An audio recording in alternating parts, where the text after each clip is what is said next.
What's up, guys? So today I just wanted to share with you some of my R5 runs. Ever since yesterday, I started doing R5s on farm with Berk420 and whoever else decided to join in with us. And we've had pretty consistent runs. The footage I'm going to show you is with Smash from Asylum, and later on throughout the night, we did it with. Yeah, it sounds wrong. We ran the dungeon with Mibu Kyoshiro from Epic Fail Alpha. I'm just gonna showcase my runes right here. It's a lot to talk about since we each have 6 units. It's a total of 18 units. So it's gonna take a while for me to go over every single rune. So if you wanna see the rune builds individually, go ahead and pause the video and you can go and check out the runes. And then if you have any questions about the builds and stuff, you can leave in the comments below or whatever.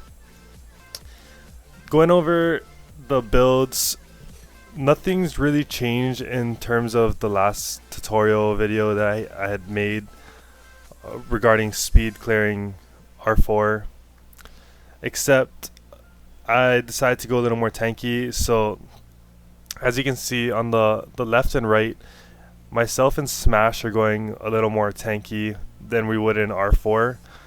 I'm opting to go with 2 cleansers and a lot more heals. So basically our job is just to bring the debuffs, while Berk, he goes ham and does the DPS on the boss. And Berk has a really nice team. It looks really simple when you look at it. It has Delphoy, Chasun, Bella, Hua, Colleen, and the Fire Shark. And at this point, I think in this video, we had recorded, I think he was using the Fire Shark leader. And the Fire Shark leader is a 23% speed lead, so that's pretty good. And then I think Smash was using Jamire lead, so that was speed, fire speed, and resistance. So resistance is again going to be really strong, probably one of the strongest leader skills in my opinion. We actually didn't even use a defensive lead, which is kind of crazy, because if you think about it, the main part of this dungeon is bringing the debuffs. You want to have that attack down and the heal block going on, and the way that that's going to happen is you need your Colleen to move so that she's constantly debuffing, and that fire speed is going to bring up the speed of those units. And then a lot of people are going to be running Huas. Difference being here that the Huas are more tanky. As you can see, if you go back and look at Berk's runes on his Hua, I think he's running speed defense and speed crit rate defense. So you're going to want to make her a little bit more tankier. But the fact that you get that 23% speed boost on her means that she's going to be hitting more. And that's kind of the goal. And I kind of just wanted to discuss one of the points. When I was streaming yesterday, someone was asking me about a Reddit post about someone that had said that attack bar boosters are bad and that they're not good for raids or whatever. So, and I think the reasoning that he gave was that you're going to go in and make the boss stronger because he's going to get more turn counters and stuff. And I kind of have to disagree at that point, just because of the fact that if you don't get turns in, there's no way you're going to win, right? So in your win condition is you're going to have to put debuffs, which take turns, and you're going to have to deal damage, which take turns. And if you don't meet those win conditions, then you'll never beat the boss, right? So how are you going to get those turns? Okay, well, you can get those turns by basically reaching your max attack bar, or you can boost your attack bar and get more turns, or you can get violent procs, right?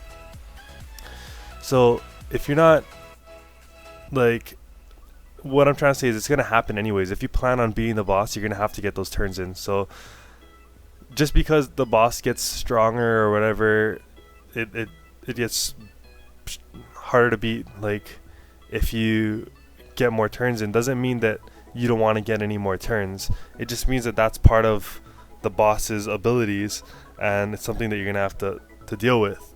So don't Like, you don't have to worry about violent proccing or whatever. As long as all of your monster abilities are relevant, then it doesn't matter, okay? Like, if you're getting more turns in from violent and your auto attack does heal block or an armor break or glancing, who cares? You're gonna need turns to get in the debuffs in order to win against the boss, in order to land the debuffs, in order to deal the damage. So disregard that, and that's pretty much it in terms of like that post. I just wanted to get that out there. As you can see, one of my units died, but we're pretty safe. The unit that died was Delphoy, and right after these runs I decided to switch out a rune, because in R5 it seems that defense is a lot more important than HP, especially for the front line. And this is due to the fact that the boss doesn't actually put an armor break on you. So having high defense monsters are great for the front line, and not only just for the front line, just defense in general, since there's no armor break. They'll never deal as much damage if you have a defense rune. So monsters that I would normally put speed, HP on, I'd mix it up with speed, HP, defense. Sorry, my dogs are going crazy over here. But if you mix it up with speed, HP, defense, you should be fine. If you go back and look at Berk's Chasoon, he's using double HP and defense percent on one slot, and I think his Bella is speed, HP, defense. So Smash here is gonna try out. Okay, I guess we used the HP lead from the monkey instead.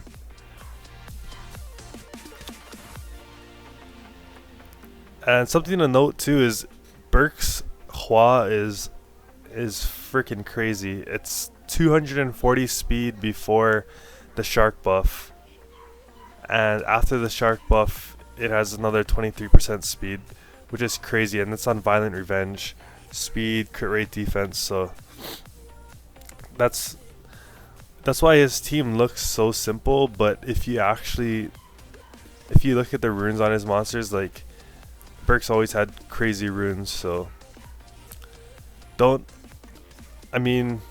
it's good to try for a good solid team like the units that he has, but don't expect it to work as smoothly, because there was one run when we first started, I think it was our first run, where Smash died on the right, and I was like GG, rip. And then he's like, nah man, we got this. And then me and him just, like, the boss still had half HP, and Berk literally just carried the whole way.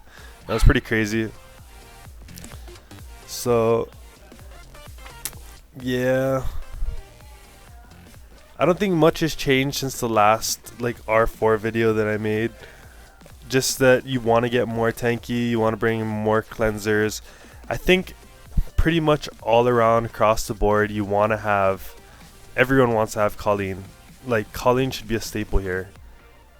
Okay, so if you have a Colleen, throw her in there. Like, there's so many times where we need the attack down, we need the heal block, and if we can't get them, then we're shit out of luck, right? So she's pretty much a staple. Chasoon's pretty good, she puts glancing. Other glancing monsters you might want to use are Lisa, the Fire Neostone agent, and so you want to have some glancer on your team. You want to have some kind of heal block, and pretty much from there it's kind of customizable. You want to have high defense monsters on the front line, so Archangels work really nice. Delphoys are really great for the front line because of their high base defense. They start off at around 7 something, so throwing a defense rune on them usually nets you about 700 extra defense, which is pretty nice. It'll be like plus 700 defense, and you can put them on the front line. Let's see. And then I like Diaz. Diaz is really good. I don't have a Diaz. I started playing like way after he came out for HOH, so. But I would definitely put him on there. He has a great kit. He's basically Darien with everything else in it, with all the debuffs that you want, right? And he's pretty good. I wish I had him. Not only because I need him for Brienne skill ups, but he's actually really good too. And okay, people are gonna be like, "What the fuck am I doing running Tessarion in R5?" And I put him as speed HP. He has like crap runes, but the resist lead is so strong. Disregard anything that, like, if I could, I would have put a Praha there, of course.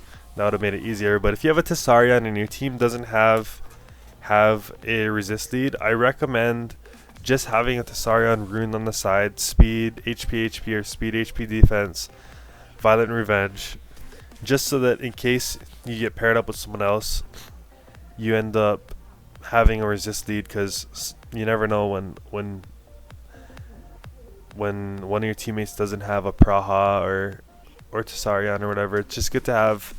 Don't expect to have the same team that you use for every fight, depending on who you get paired up with. Alright, so that's pretty much it. That's gonna be it for my commentary. I'll just leave the rest of the raid to you so you guys can check it out. And thanks for watching. Don't forget to like, comment, and subscribe. Thanks, guys.